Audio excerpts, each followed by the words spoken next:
दिल्ली में दलित बच्ची की हत्या और बलात्कार के मामले को कांग्रेस ने फिर उछाला है। कांग्रेस के राहुल गांधी ने आज कार्यकर्ताओं को इस मामले पर संबोधन दिया और इसके लिए उन्होंने सरकार को आड़े हाथों लिया। उन्होंने कहा कि ये सरकार दलित विरोधी है। राहुल गांधी के संबोधन के बाद दिल्ली प्रदेश अध्यक्ष अनिल चौधरी ने भी इस अवसर पर कार्यकर्ताओं को संबोधित किया और कहा कि ऐसे मामले उठाने पर अब सरकार ट्विटर से उनके अकाउंट को भी सस्पेंड करा रही है। उनकी आवाज़ दबाने का प्रयास किया जा रहा है जो कि सफल नहीं होगा। राहुल गांधी ने कहा कि बाबा साहब अम्बेडकर ने दलितों की रक्षा के लिए कानून बनाए थे, लेकिन वर्तमान सरकार दलितों की रक्षा नहीं कर पा रही है। राहुल गांधी ने कार्यकर्ताओं को अपना जोशीला भाषण दिया और कार्यकर्ताओं से कहा कि कांग्रेस सही मायने में दलितों की सच्ची हितैषी है। आईएनएस इंडिया के लिए खबरें जो आपको सीधे जोड़ती हैं हमसे, बिना बदले बिना डरे, जज्बा सच का लिए।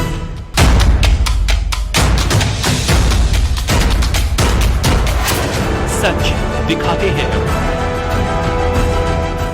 आप सब जानते हो, इंडिपेंडेंस से पहले जो हमारे दलित भाई बहन थे, उनको ये देश अंधेरे में रखता था, अंधेरे से बाहर नहीं निकलने देता था और जो उनके हक थे उनको नहीं देता था। कॉन्स्टिट्यूशन के बाद दलितों का जो हक है उनको मिला। वो कांग्रेस पार्टी ने, बाबा साहेब ने मिलकर हिंदुस्तान के हर नागरिक को और खास तौर से जो हमारे दलित भाई बहन हैं उनका अधिकार और उनका हक दिया। आज कॉन्स्टिट्यूशन पे, संविधान पर नरेंद्र मोदी, आरएसएस और उनके 4-5 उद्योगपति मित्र कर रहे हैं। जहां भी आप देखिए, कॉन्स्टिट्यूशन पर आक्रमण हो रहा है। नमस्कार साथियों, आज एक दिल्ली के एक बड़े विषय के ऊपर आज एक जजमेंट आया है। उसमें दिल्ली पुलिस की तरफ से जो कहा गया है, याद होगा 19 फरवरी 2018 को दिल्ली के वर्तमान मुख्यमंत्री अरविंद केजरीवाल के निवास स्थान पर चीफ सेक्रेटरी, वरिष्ठ अधिकारी श्री अंशु प्रकाश जी के साथ जो मारपीट का मामला था, उस मारपीट के मामले में आज बड़े दुख के साथ ये प्रश्न भी मैं पूछना चाहता हूँ, क्या ये संभव है कि एक कमरे में एक अधिकारी के साथ मारपीट होती है, वहाँ मुख्यमंत्री उप मुख्यमंत्री मौजूद होते हैं, उनकी मौजूदगी में उनके क्रिमिनल माइंडेड विधायक उन पर हमला करते हैं। क्या ये संभव है कि दिल्ली के मुख्यमंत्री के इशारे के बगैर ये हुआ हो? क्या ये संभव है कि मुख्यमंत्री और उप मुख्यमंत्री को ये पता ना हो?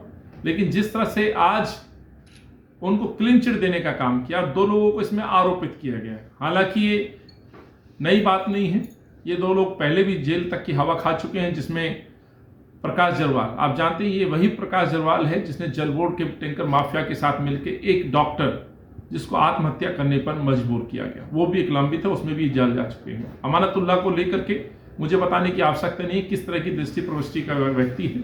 आए दिन कुछ ना कुछ उन्माद उनके द्वारा कराया जाता है, जिसका प्रयोग अरविंद केजरीवाल साहब भली भांति कर रहे हैं।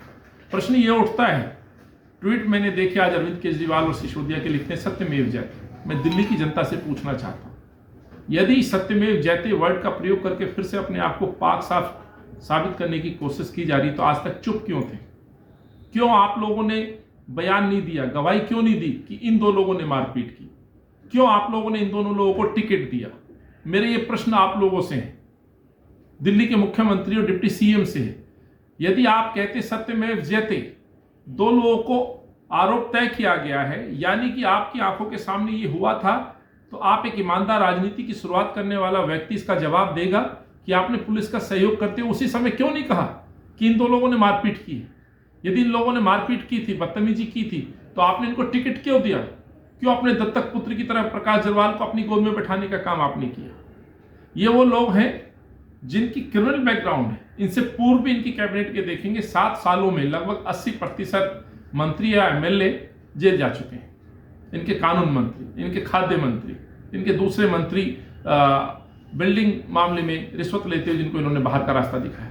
सवाल ये उठता है कि दिल्ली के मुख्यमंत्री आए दिन दिल्ली की जनता को किसी ना किसी विषय पे गुमराह करने की कोशिश करते हैं और दिल्ली के मुख्यमंत्री का जो चरित्र उभर करके आया है, साथियों, मैं कहना चाहता हूं, आखिर